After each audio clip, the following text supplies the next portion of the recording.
Almost immediately. We are live on Facebook Live. We are live on Comedy Schools. We are live on ComedySchoolsRadioNetwork.com. And what is it that we're live?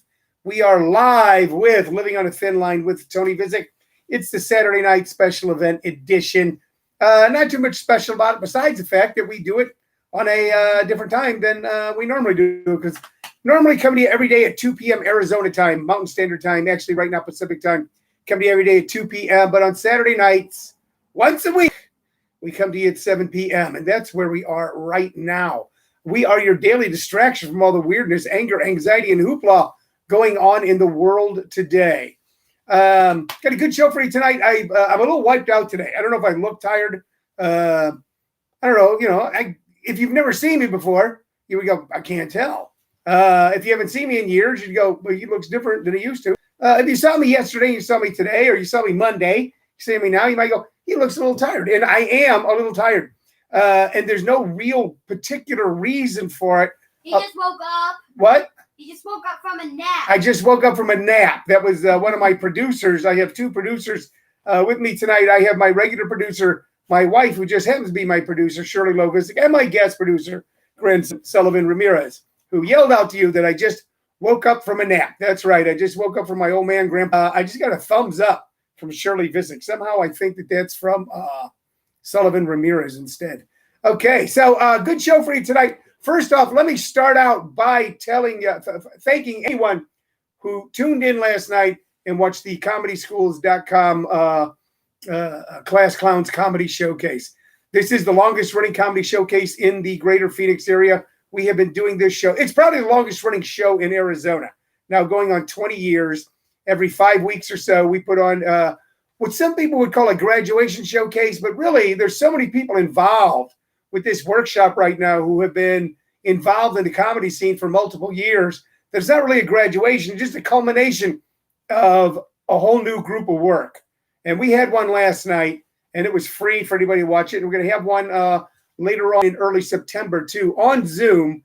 And you're going to want to stay tuned to this particular show in the coming weeks to find out when you can be able to get the passcode to be able to see that show for free. It's a free show that we do every 5 or 6 weeks. We're going to do it for you again. Great show last night. I can't say 15 different comics, all doing 4 hours and 38 minutes. Matter of fact, the show just is really still going on right now. Now, 15 comics and yours truly entertaining up to at one point like 75 folks, which is pretty good for a Zoom show. To be honest with you, it's pretty darn good for a Zoom show. So we had a great time last night. We'll have another one coming up soon. Coming up in August, some fun things in August. Our one live show, we do a live in-person show about every 5 weeks. We got one coming up in Glendale, Arizona, August 9th. August 9th at 4 p.m., an afternoon show. At Stir Crazy Comedy Club. So many of the comedy clubs, of course, in a lot of states, they can't even open yet. Now, in this particular state, Arizona, the way some comedy clubs have figured out how to kind of be able to stay open is because they are actually restaurants because of the amount of liquor they sell as opposed to the amount of food they sell. So they're actually able to offer a dine-in option, and then they're also able to offer live entertainment. But so many of them, even here in Arizona, have shut down, and that's sad. That's sad. It really is. They will open again. Some are doing online stuff just like we are, but some are gone. But a few are still offering live entertainment. Stir Crazy Comedy Club in Glendale is only offering it on select dates right now. We are thrilled to be one of the shows that have been selected to play a date at Stir Crazy in Glendale. Only 40 tickets are available for the show. It's Sunday afternoon, August 9th. There will be a Zoom component of the show. We're doing hybrid shows. Some people say we were some of the very first doing paid shows on Zoom. I think some other people out of San Francisco were doing it as well. So that's coming up. So in August, we'll have a live show. In August, we'll have the roast of Tony Vicich. Hello, Stacy Seaman. Hello, who else am I saying hi to here? Des C., Paige Hewitt, Shirley Vicich, Colleen Pirtle, Lon Simmons, Tina and Mike Lawson. Hi to everyone. We're going to have a live show on Zoom. We'll have a roast of Tony Vicich. It's a fun show where a bunch of my favorite comics get together and say terrible things about me. This year, for the first time, on Zoom. So throughout the nation, throughout the world, you'll be able to tune into one of the best roast shows you will ever witness. And we've done this show live for years. I'm going to say, I think it's better than anything you've seen on Comedy Central. It may not be as good as a Dean Martin roast, but it's as good as anything you saw on Comedy Central. We got that coming up. Also, this week, our comedy workshops start again. Wednesday being an advanced class, Thursday being a beginning class. If you go, man, I'm bored. I know I'm getting another stimulus check. Gonna have some extra money and certainly got some extra time just because I don't even have the commute I used to have. Check out our comedy workshop. You might learn something. All right, this show is based on three things. It's built around three things. It's on three platforms, and it's based on three things. And so what are they? All right, it's on ComedySchoolsRadioNetwork.com. I'm like pointing to the devices. You don't know what I'm doing. It looks like I'm just being spastic. It looks like I'm doing a little workout. And a one, and a two, and a one, and a two. But pointing at the laptop over there sitting next to my lovely wife, ComedySchoolsRadioNetwork.com, YouTube, Comedy Schools channel. All right. I'm pointing right there. And, of course, you on Facebook Live. Three platforms built on three things. What are those three things? Questions and comments from you, the audience. We got one here. Stacy saying hi. Let's see. Des C says, so what measures have you taken to open your school safely? Well, right now, Des, that's a great question. And the answer is it's online. The answer is that right now our entire workshop is online. So I'm glad you asked that question. I don't think we can get much safer than that. Then it's strictly online. The artists involved, the prospective comics, the people who are learning, they're all in their homes or wherever they are. I'm not positive where they are because I'm not there. And I'm here in my home or my home office, and we actually do the entire school online. Pretty sure they know that. Yeah. What's that? Pretty sure they know. No, they don't know that, Sullivan, because my grandson Sullivan said he's pretty sure they know that. But there was a question here. Okay, it was, so what measures have you taken to open your school safely? So that's what we've done. We've moved the whole darn thing online. We are not doing in-person classes now. There is talk of doing classes live in October, all things being better. So you want to stay tuned for that as well. But I got to tell you, I'm really enjoying doing this whole online thing. I got to be honest. I have to be careful that I'm not becoming so comfortable with not going anywhere that when you can go somewhere, I won't go anywhere. Are any of you experiencing that yet? Are any of you going through that yet? Are any of you now so used to not going anywhere that the thought of going anywhere makes you go, oh, man, I hate when that happens. There is talk. We have been talking with the Tempe Center for the Arts about beginning to offer live in-person workshops once again in October. We may or may not do that, but it's a conversation that we're having. And doing live shows there again in October. And beyond that, we will begin in October doing a live streaming show once a month from the Tempe Center for the Arts. So we're not just sitting on our butts here, all right? If we can't go anywhere, if we can't leave the house, we're going to move around the house. You want to let us go to the gym? Okay, we're going to exercise in the house. We're going to do that, okay? Can't go someplace to teach classes. We're going to teach them on Zoom. We're going to teach them online. We're constantly working to upgrade, by the way, the ways that we bring you things. I bought an Ethernet cable and adapter today. I just can't get it to work yet. So that's my big contribution. My big upgrade right now is I'm always buying a lot of equipment that doesn't work. Let's get to the stuff. The show is built on three things. Your questions or comments right here. Some autograph, memorabilia, book, curiosity, memento that I have laying around here in the home office. We try to build a story around. And I recommend two artists or two pieces of music based on my vast and deep vinyl album collection. Here's the crazy thing. We've been doing this show now, I don't know, Cheryl, what, 150 shows, 140 shows? 129, maybe a little more because that's based on ComedySchoolsRadioNetwork.com. And there's been at least 3 shows where it was just Facebook Live. So 130 some odd shows, 7 days a week, 2 albums a day. Now, we're not all the way through the album collection yet. But when we first started doing this, it didn't really occur to me that I would work through my entire album collection and then and then have you worry. Then, ladies and gentlemen, have you worry.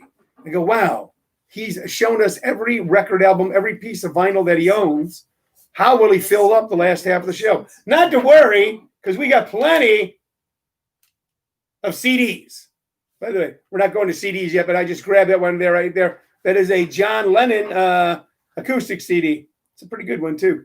But we're not talking about CDs yet. We're still in the album phase. And if we have to go to the album phase, we will. If we have to teach classes online for a year, we will.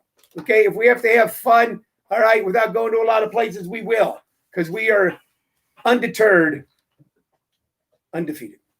And so far, like TikTok, we are not being banned by Donald Trump. I just got to say this. I think as a stand-up comic, as someone who has toiled in the fields of free speech for decade after decade. Yes, Sullivan. Can go TikTok live. You can go TikTok live. Okay, we just got that piece of information there. As someone who has toiled in the field of free speech for decades, it bothers me when I see something called cancel culture. When I see what appears to be the mob floating up out of the ether of the internet and then destroying a life or destroying a career based on something someone said at one time or another. And it makes me sad to see really vibrant artists then come out almost like in some movie I used to see about a dystopian future to go, I realize now that my words and actions were actually counter-revolutionary. Bothers me. Can't stand it. And as someone who's gotten in trouble for what I have said and what I've done over a number of years, it bothers me. But you want to talk cancel culture? The President of the United States is talking about banning an entire app. It's an app where the majority of the videos are girls dancing. No. Well, Sullivan says no. What else is on TikTok then? Life hacks, cool tricks. Cool tricks. Lots of other things. Cool tricks, girls dancing, and what else? Lots of other things. And lots of other things. Also, Donald Trump can't delete TikTok. There has been more votes. There's been more votes than Donald Trump. Okay. Never mind. And yeah, even if they do, TikTok, I think, actually saved the app. Just so then I think they're able. I don't know how you cancel a whole app, but what's interesting about what the president's trying to do is that once things were found to be patently false, terrible misinformation, and slow to respond, companies like Facebook and Twitter were slow to respond, but now will on occasion take down a video that's found to be blatantly false, some sort of piece of propaganda. Okay, they could be right, they could be wrong, but and then Donald Trump has had a couple of videos taken down. His son has had a couple of videos taken down, and then all of a sudden, Donald Trump goes, "We need to regulate these companies." He wants to get rid of TikTok completely. Now, the rumor is that it was a group of people on TikTok who ordered tickets in advance for his Tulsa rally, making it look like there were going to be 100,000 people trying to get into the rally when only 6,000 showed up. And it was TikTok people going online and ordering them. The rumor is that upset him so much, and now he's talking about banning TikTok because it's a Chinese company, etc. But if you want to talk about cancel culture, there's nothing that a group of people complaining about Ellen DeGeneres could do that compares to trying to ban an entire app. And I'll probably get banned for saying all of that. Hey, we're going to do this. Here's what we're going to do. We're just going to go to the music tonight, okay? Hello, Lauren Molliver, by the way. Hello, Charles Kaminsky. We're going to go right into the music. We're not going to do any sort of little trinket or anything tonight, okay? We're going to write the music. I've got 2 albums here. Both of these artists we have talked about before. Both of these artists we have talked about before. But these are albums of theirs we haven't talked about. And these albums are actually bigger than the albums we have talked about. So the first one, of course, is the much maligned every once in a while, for reasons that really don't have anything to do with the music itself, a band or a group becomes a punchline. A band or a group of musicians or an artist becomes a punchline that everybody goes, oh, those guys. And this group certainly became that. So this is Foghat. Right there. This is Foghat. All right. And this is a great album. It had on it, I Just Want to Make Love to You, Trouble, Trouble, Leaving Again, Fools Hall of Fame, Sarah Lee. That was side one. And then side two was not called side two, it was called Flip Side. I thought that was kind of neat. And it was Highway, Killing Me, Maybelline, Hold the Hide In, and Gotta Let You Know. Now, almost all of these are great old blues rave ups, most of them written by Willie Dixon, at least several of them, Willie Dixon. Of course, Maybelline written by Chuck Berry. Foghat was one of the myriad of British rock groups that sent us our own music back and then caused us, after a second listen, to go, this is fantastic music. The music of Howlin' Wolf and Willie Dixon and B.B. King and so many great artists of the late 50s and early 60s, for the most part, that America didn't listen to because they were race records. That's what they were called, by the way, race records. Albums recorded by, written by, and recorded by black artists, not listened to, were listened to and loved and revered in England. And all these little skinny British kids loved it, and then plugged in electric guitars and ran it through wah-wah pedals and fuzz tones and created an incredible sound. By the way, when you get to Howlin' Wolf's I Just Want to Make Love to You, and I believe that's a Howlin' Wolf tune, I fell in love with that tune as a 16, 17-year-old kid listening to Foghat's version of it. So if you want to listen to what British rockers did with American music and actually made it, I'm not going to say better, okay, but made it so that young American audiences went, wow, this is some of the best music we ever heard. Music that was suppressed, music that was denied, music that was pushed to the back of the record store, music that was only played on small stations and big stations wouldn't play it. All right, you go at YouTube, their version of I Just Want to Make Love to You, and tell me that that's not a hot little tune. Okay?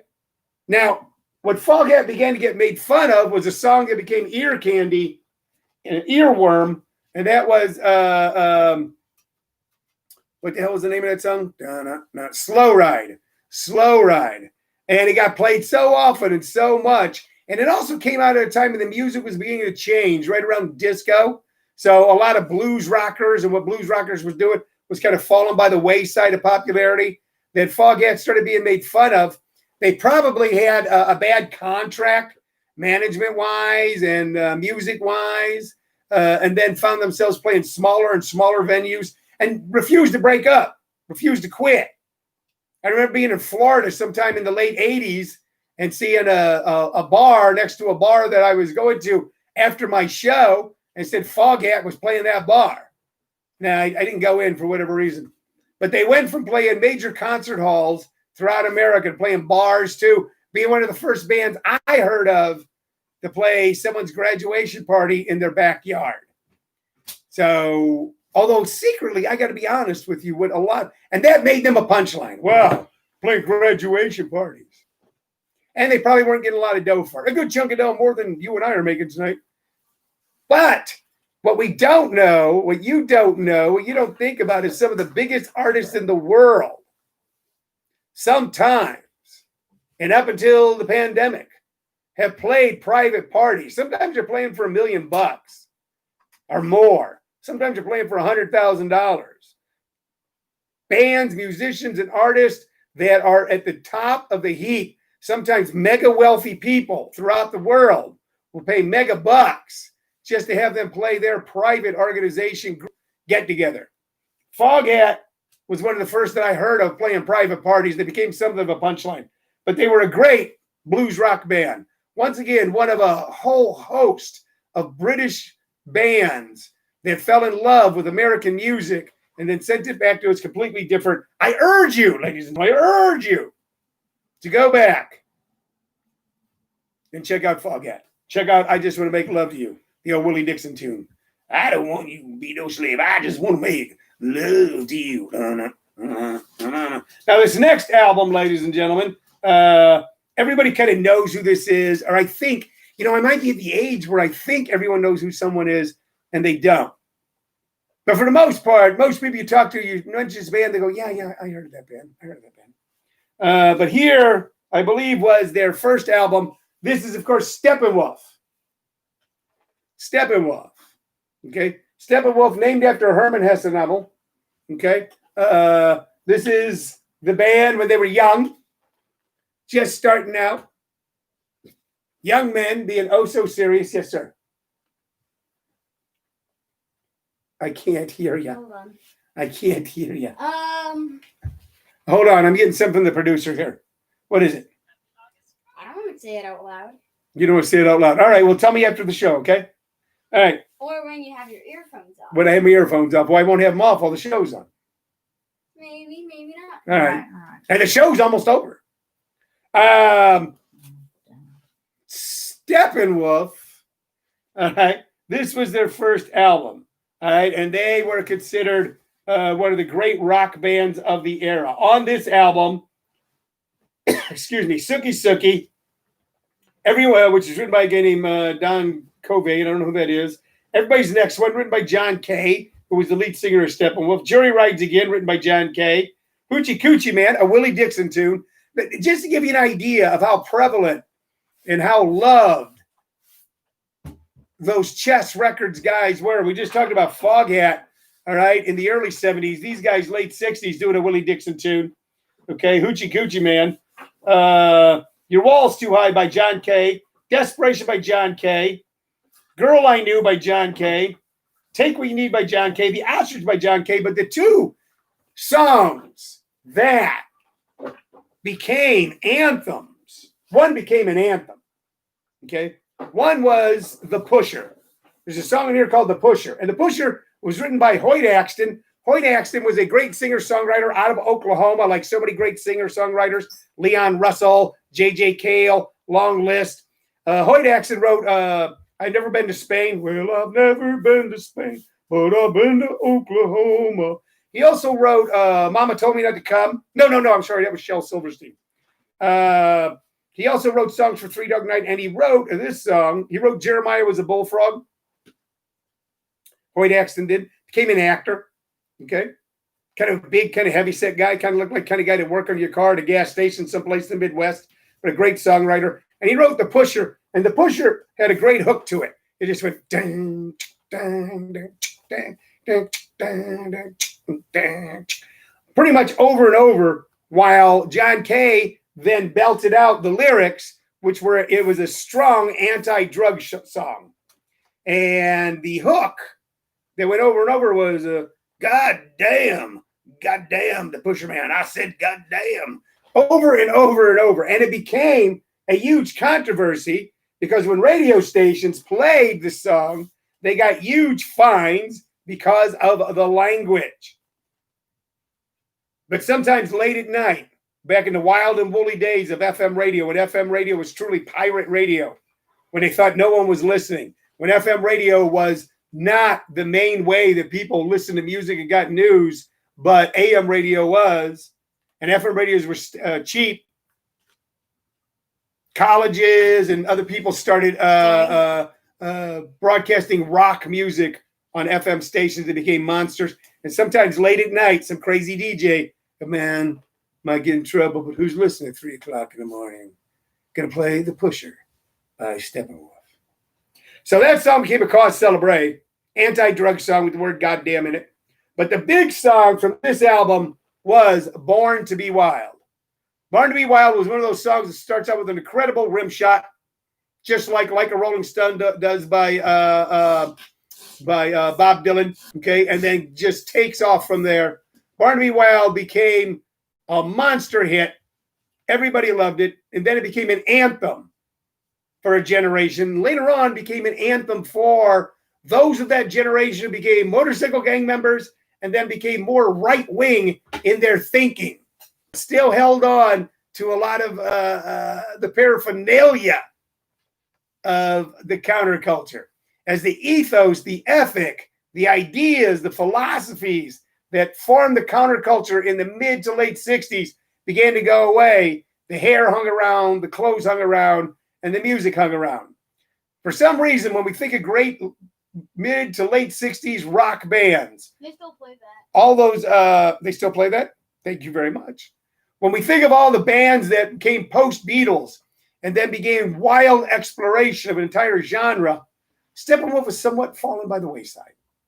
Steppenwolf did not remain as revered as Led Zeppelin or Pink Floyd or many of the British bands did. For some reason, a lot of the American bands did not have the same nostalgic staying power that those bands did for whatever reason. Interesting thing about John Kay and Steppenwolf, John Kay was legally blind. Raised in Germany. I think he's an American who was raised in Germany. Father was a military guy. Legally blind. He always looked so cool on television on the albums because he always wore those sunglasses. He always wore sunglasses, and he looked very hip and cool, but he was wearing them because he was legally blind. But what a singer, what a voice, what a song. So go back. I know if you've got a good sound system, listen to Born to Be Wild through it, and just listen to how well produced and how tight it is. And the drum beat in it is just a little different than what was the standard drum beat at the time. And you will have heard something really special, really cool. So the two songs we're recommending today were huge hits in their time with bands that kind of fell by the wayside only a few short years after these songs came out. One being I Just Want to Make Love to You by Foghat, and the other one being Born to Be Wild by Steppenwolf. You'll really kind of capture a late 60s era and then a mid 70s era, or early 70s to mid 70s era.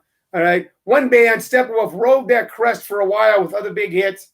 Foghat, a couple years after I Just Want to Make Love with You, began to fall out of favor. All right. But just because they fell out of favor doesn't mean they weren't great. And just because they fell out of favor doesn't mean that you can listen to the songs and if they're new to you again, really be able to capture the vitality and excitement and energy and creativity that these young guys put in to these songs. All right. And I want you to put energy and excitement and vitality into whatever you do tonight, tomorrow, the next day after that. Okay? There is no limit to the theater of the mind. There is no limit to the power of your imagination. So if you are not traveling far physically, you can travel light years with your mind. Sometimes times like this can be some of the most creative times in the world, ladies and gentlemen.